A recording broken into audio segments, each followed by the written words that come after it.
Hello दोस्तों, स्वागत है आप सभी का करंट अफेयर्स ईएफएस के यूट्यूब चैनल में। मैं एक बार फिर से उपस्थित हूं आप सभी के लिए इम्पोर्टेंट क्वेश्चंस लेकर के। और आज का हमारा टॉपिक है, जैसा कि आप लोग थंबनेल देख चुके हैं, बिहार स्पेशल एमसीक्यूज लेकर के मैं आप सभी के लिए आया हूं। अगर आप लोग हमारे चैनल पे नए हैं तो हमारे चैनल को सब्सक्राइब जरूर कर लीजिए और हमारे वीडियोस को लाइक कीजिए, अपने दोस्तों के साथ शेयर कीजिए, क्योंकि मैं हर रोज इम्पोर्टेंट क्वेश्चंस आप सभी के लिए लेकर के आता रहता हूं। तो चलिए बिना देर किए हुए हम लोग स्टार्ट करते हैं अपने आज के क्वेश्चन सेशन को, जिसका कि टॉपिक है बिहार स्पेशल।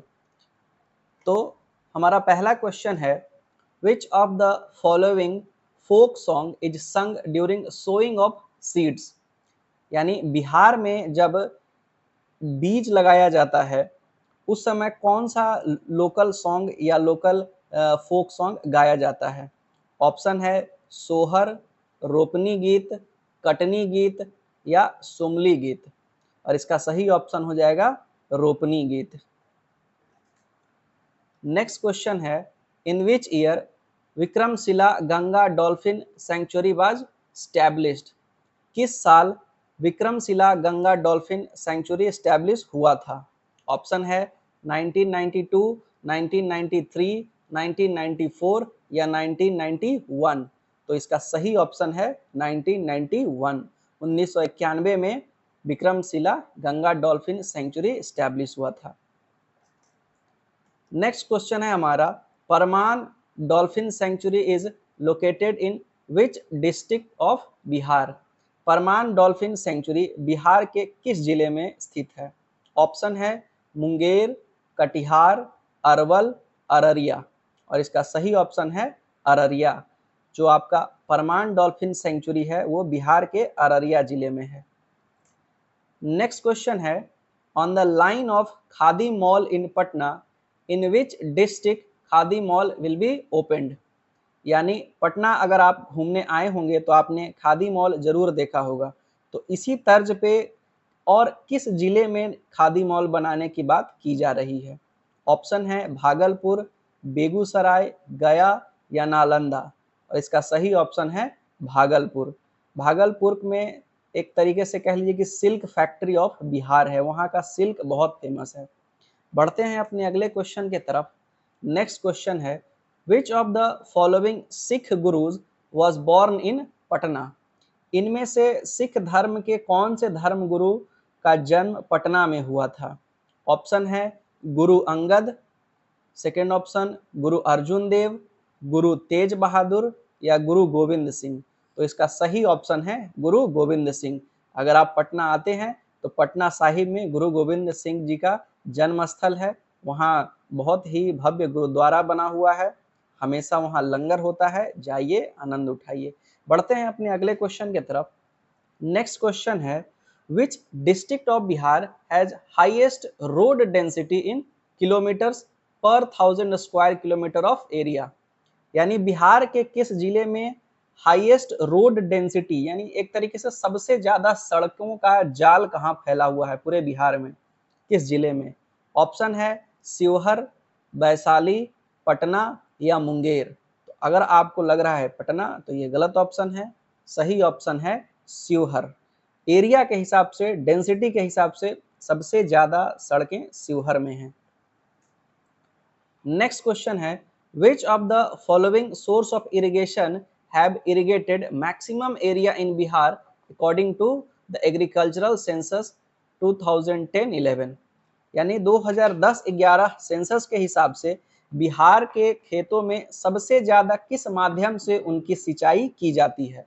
ऑप्शन है कैनल बना करके, पॉन्ड्स के द्वारा, तालाब से या ट्यूबवेल से या वेल से, कुएं से। तो इसका सही ऑप्शन है ट्यूबवेल। हर गांव में आप जाएंगे ट्यूबवेल आपको जरूर मिल जाता है। बढ़ते हैं अपने अगले क्वेश्चन की तरफ। Which was the first Bhojpuri film. पहली भोजपुरी फिल्म कौन थी। ऑप्शन है कन्यादान, स्वर्ग, गंगा जमुना, भैया। और इसका सही ऑप्शन है गंगा जमुना। पहली भोजपुरी फिल्म थी गंगा जमुना। नेक्स्ट क्वेश्चन है, who started a printing press called Lahari. Lahari नाम का प्रिंटिंग प्रेस किन्होंने स्टार्ट किया था? ऑप्शन है देवकी नंदन खत्री, कुमार विमल, डॉक्टर नागेंद्र या सुमित्रा नंदन पंत। और इसका सही ऑप्शन है देवकी नंदन खत्री। उन्होंने ही लहरी नाम का प्रेस स्टार्ट किया था। नेक्स्ट क्वेश्चन है हु वॉज नोन एज अमित्रोकैटस और अमित्रघात? ऑप्शन है बिंदुसार, अशोका, बिंबिसार या चंद्रगुप्त मौर्य। अमित्रघात के नाम से किसे जाना जाता था? तो इसका सही ऑप्शन हो जाएगा बिंदुसार। बिंदुसार के बारे में बताते चलें कि ये चंद्रगुप्त मौर्य के पुत्र हैं और अशोका द ग्रेट के पिताजी हैं। चंद्रगुप्त मौर्य मौर्य वंश के संस्थापक हैं। अशोका द ग्रेट मगध साम्राज्य सबसे बड़ा, अखंड भारत, सब कुछ उनसे जुड़ा हुआ है। बढ़ते हैं अपने अगले क्वेश्चन की तरफ। नेक्स्ट क्वेश्चन है for how many times Ramdhari Singh Dinkar was elected as member of Rajya Sabha? Ramdhari Singh Dinkar बहुत ही महान कवि थे, उन्हें पद्म भूषण भी मिला था। तो सवाल है कि वो कितनी बार राज्यसभा के मेंबर रह चुके थे? ऑप्शन है 3 बार, 2 बार, 5 बार या 1 बार। तो सही ऑप्शन है 3 बार। रामधारी सिंह दिनकर जी 3 बार राज्यसभा के मेंबर रह चुके हैं। बढ़ते हैं नेक्स्ट क्वेश्चन की तरफ। Which of the following park has been declared as first plastic free zone of Bihar? इनमें से कौन सा पार्क बिहार का पहला प्लास्टिक फ्री जोन पार्क है? ऑप्शन है Buddha Smriti park, Sanjay Gandhi biological park, Rajdhani Vatika या अनुग्रह नारायण पार्क। तो इसका सही ऑप्शन है संजय गांधी बायोलॉजिकल पार्क। जो पटना में जू है, चिड़ियाघर है, उसका नाम संजय गांधी बायोलॉजिकल पार्क है और वही बिहार का पहला प्लास्टिक फ्री जोन पार्क है। बढ़ते हैं नेक्स्ट क्वेश्चन की तरफ। In which year Bihar state electricity board was established? यानी बिहार स्टेट इलेक्ट्रिसिटी बोर्ड किस साल स्थापित किया गया था? ऑप्शन है 1970 में, 1960 में, 1958 में या 1944 में। तो इसका सही ऑप्शन है 1958, 1958। नेक्स्ट क्वेश्चन है which sector received the highest allocation as per gross state domestic product of Bihar for 2019 and 20? 2019-20 के बिहार स्टेट जीडीपी का सबसे ज्यादा किस सेक्टर को एलोकेशन मिला है? ऑप्शन है education sector, health sector, defence sector या एग्रीकल्चर सेक्टर। तो इसका सही ऑप्शन है एजुकेशन सेक्टर। बताते चलें कि एजुकेशन सेक्टर जो था वो हाईएस्ट एलोकेशन था स्टेट जीडीपी में और इसको करीब 35,942 करोड़ बजट इस पे खर्च हुआ था। बिहार सरकार एजुकेशन पे बहुत खर्च कर रही है। फ्री में कपड़े देना, फ्री में एजुकेशन देना, लैपटॉप देना, छात्रवृत्ति देना, स्कॉलरशिप, बहुत अलग अलग तरीके के हर लेवल पे स्कॉलरशिप बिहार गवर्नमेंट दे रही है। तो एजुकेशन सेक्टर में सबसे ज़्यादा खर्च हुआ था, करीब 35,942 करोड़ रुपए का बजट था।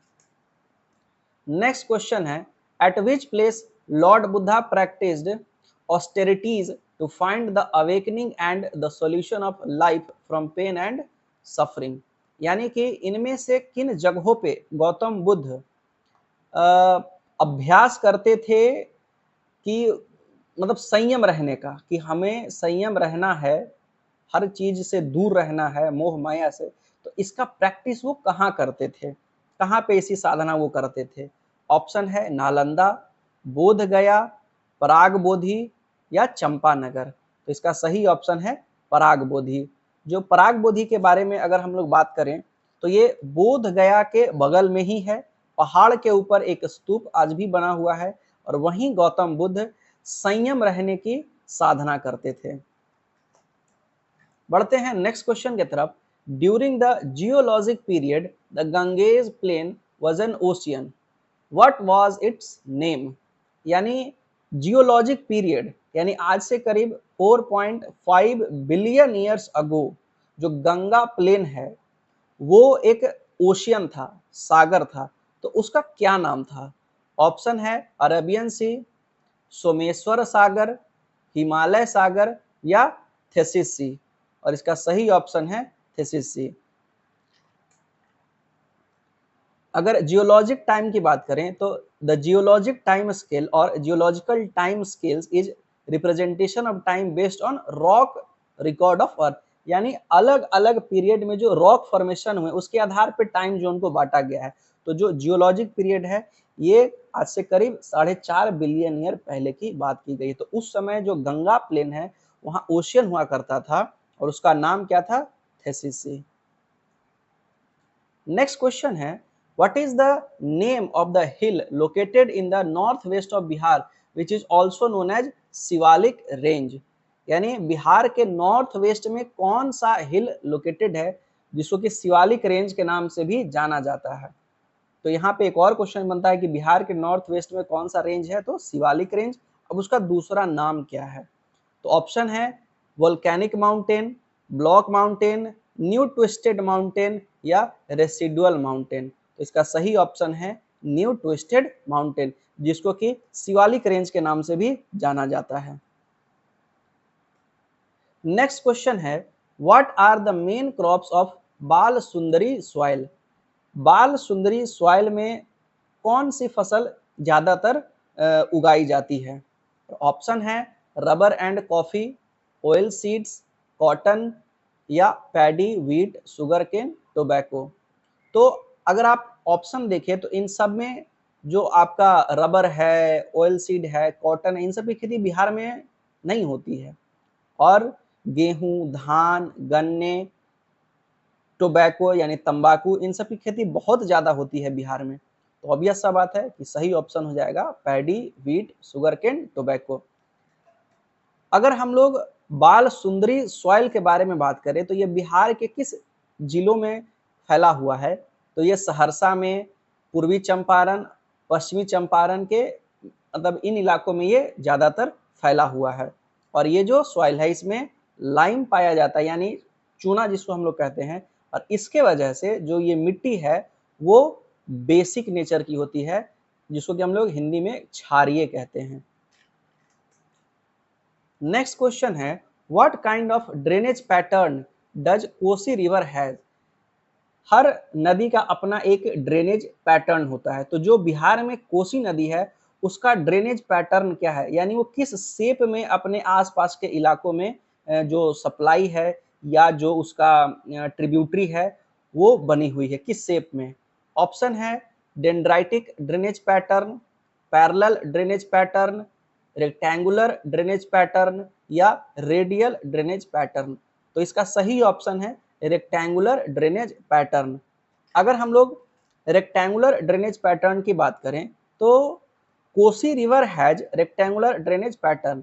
इन rectangular drainage pattern there is a stream system in which a stream consists of mainly straight line segment with right angle bend, यानी कि इसमें क्या होता है कि नदी सीधे बह रही होती है और उसमें एक राइट एंगल टर्न आ जाता है, जिसके वजह से जो राइट एंगल टर्न आता है तो एक रेक्टेंगुलर स्ट्रक्चर बना लेती है। उतने इलाकों में वो अपना पानी सप्लाई करती है, वो जो नदी जो भी होती है। तो जो कोसी है वो बिल्कुल वैसी ही नदी है। अगर हम लोग फिगर में बात करें तो आप देख सकते हैं कि किस तरीके से कोसी नदी का जो ड्रेनेज पैटर्न कितने इलाकों में फैला हुआ है। बढ़ते हैं नेक्स्ट क्वेश्चन की तरफ। Siberian birds are migratory birds and they migrate to all tropical countries where winters are warmer. In which bird sanctuary of Bihar Siberian birds come after migrating from their native place? Bihar में जो Siberian birds हैं वो migrate करके आते हैं जहां भी गर्म मौसम होता है, सर्दियां जहां गर्म होती हैं कंपेरेटिवली, यानी दूसरे जगहों पे जो सर्दियां हैं वो बहुत ज़्यादा ठंडी होती है इन कंपैरिजन टू बिहार, तो वो बिहार आती हैं माइग्रेट करके। तो वो बिहार के किस बर्ड सेंचुरी में आती हैं?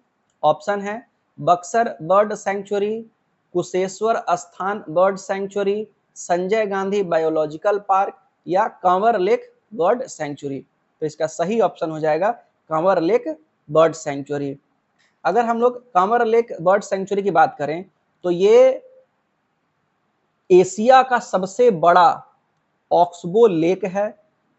ये बिहार में है, बिहार के बेगूसराय जिले में है और ये भी एक रामसर साइट है। 2020 में इसे एक रामसर साइट घोषित किया गया था और ये इसके बारे में ये बिहार का पहला रामसर साइट भी है। तो इसमें से 3-4 इंपॉर्टेंट क्वेश्चन बनता है कि बिहार का पहला रामसर साइट तो कंवर लेक, एशिया का सबसे बड़ा रामसर साइट तो कंवर लेक, बिहार के किस जिले में है आपका कंवर लेक तो बेगूसराय जिले में, और जो साइबेरियन बर्ड्स हैं वो कहाँ आते हैं माइग्रेट करके तो बिहार के बेगूसराय जिले के कंवर लेक में जो आपका बर्ड सेंचुरी है वहां आते हैं और ये एक ऑक्सबो लेक है। इतना सारा जो पीटी का इंपॉर्टेंट क्वेश्चन इसमें बन रहा है। बढ़ते हैं नेक्स्ट क्वेश्चन की तरफ। The lecture of magic lantern was related with which revolutionary movement, यानी जो मैजिक लैंटर्न लेक्चर था वो किस क्रांतिकारी मूवमेंट से जुड़ा हुआ है। ऑप्शन है non cooperation movement, civil disobedience movement, revolt of 1857 और स्वदेशी मूवमेंट। तो इसका सही ऑप्शन है सिविल डिसोबीडियंस मूवमेंट और ये मुजफ्फरपुर में हुआ था। The lecture of magic lantern was related with civil disobedience movement. The lecture was organized in Muzaffarpur district. It was organized against British authorities. The event was organized to create enthusiasm in Satyagrahi at Muzaffarpur, यानी मुजफ्फरपुर में जो सत्याग्रही थे उनमें एक जोश भरने के लिए ये चलाया गया था, ये इसका ऑर्गेनाइजेशन किया गया था द मैजिक लैंटर्न। पढ़ते हैं अपने अगले क्वेश्चन की तरफ। Which of the following ruler started the system of kabuliyat and patta. Kabuliyat और पट्टा नाम का जो सिस्टम है, जो प्रणाली है, वो किस शासक ने शुरू किया था। ऑप्शन है शेरशाह सूरी, हुमायूं, अकबर या इल्तुतमिश। तो इसका सही ऑप्शन है शेरशाह सूरी। शेरशाह सूरी जो है वो सूर वंश का संस्थापक भी है। बिहार में ये बहुत सालों तक इसने शासन भी किया है। जीटी रोड इसने बनवाया है। हुमायूं को इसने हरा के देश से बाहर किया था तो 2 बार। तो शेरशाह सूरी हिस्टोरिक है, नाम है, हिस्टोरिक शासक है। तो कबूलियत के बारे में अगर बात करें तो ये किसानों के लिए ये एक प्रथा बनाई गई थी कि किस तरीके से वो अपनी जमीनें या जमीनों से जुड़ा हुआ टैक्स सरकार को देते हैं। कबूलियत और consent was given by ryot और peasant if he accepted a particular offer, while patta system was a written deed between peasant and government. जो पट्टा सिस्टम था वो सरकार यानी राजा और किसानों के बीच का एक एग्रीमेंट हुआ करता था जिसमें कितने एरिया पे वो क्रॉप लगाएंगे और क्या उसका रेवेन्यू होगा, इन सब पे उस पर डिस्कशन होती थी। नेक्स्ट क्वेश्चन है which river of Bihar emerges as Niranjana और लीलाजन, यानी कौन सी नदी निरंजना के रूप में ओरिजिनेट होती है और बिहार में बहती है। तो इसका सही ऑप्शन है फल्गु। जो फल्गु नदी है ये छोटा नागपुर प्लेट्यू से निकल करके आती है और गया, बोध गया में खास करके ये आप देख सकते हैं फल्गु नदी को। अभी पितृपक्ष का समय चल रहा है तो फल्गु नदी के किनारे ही खास करके पिंडदान की जो प्रथा है वो वहीं होती है। बढ़ते हैं अपने अगले क्वेश्चन की तरफ। Who is the shortest serving CM of Bihar. Bihar में सबसे कम समय के लिए बनने वाले मुख्यमंत्री कौन है। ऑप्शन है बीपी मंडल, राम सुंदर सिंह, भोला पासवान शास्त्री या सतीश प्रसाद सिंह। तो इसका सही ऑप्शन है सतीश प्रसाद सिंह। ये मात्र 5 दिन के लिए मुख्यमंत्री बने थे और उसके बाद इनकी डेथ हो गई थी। इस वजह से केवल 5 दिन का ही इनका कार्यकाल रहा और सबसे कम समय के लिए मुख्यमंत्री ये बने हैं सतीश प्रसाद सिंह। 1968 में 28 जनवरी से 1 फरवरी तक। नेक्स्ट क्वेश्चन है in which district of Bihar an ultra mega power project from Bihar from Bihar, which Bihar will get 2000 megawatt of power will be established. यानी बिहार के किस जिले में एक बहुत बड़ा मेगा पावर प्रोजेक्ट एस्टेब्लिशमेंट किया जा रहा है जिससे बिहार को 2000 मेगावाट बिजली मिलने वाली है। ऑप्शन है कटिहार, बांका, मधेपुरा या दरभंगा। तो इसका सही ऑप्शन है बांका। बांका में एक पावर प्रोजेक्ट बनाया जा रहा है जिसमें 4000 मेगावाट इलेक्ट्रिसिटी का प्रोडक्शन होगा और उसमें से 2000 मेगावाट इलेक्ट्रिसिटी बिहार को मिलेगी। ये उसका एक्सप्लेनेशन है। तो आज के बिहार स्पेशल एमसीक्यूज में इतना ही। आगे के इंपॉर्टेंट क्वेश्चंस के लिए हमारे चैनल पे बने रहिए, हमारे चैनल को सब्सक्राइब कर लीजिए, वीडियोस को लाइक कीजिए और तब तक के लिए आप पढ़ते रहिए, आगे बढ़ते रहिए। धन्यवाद।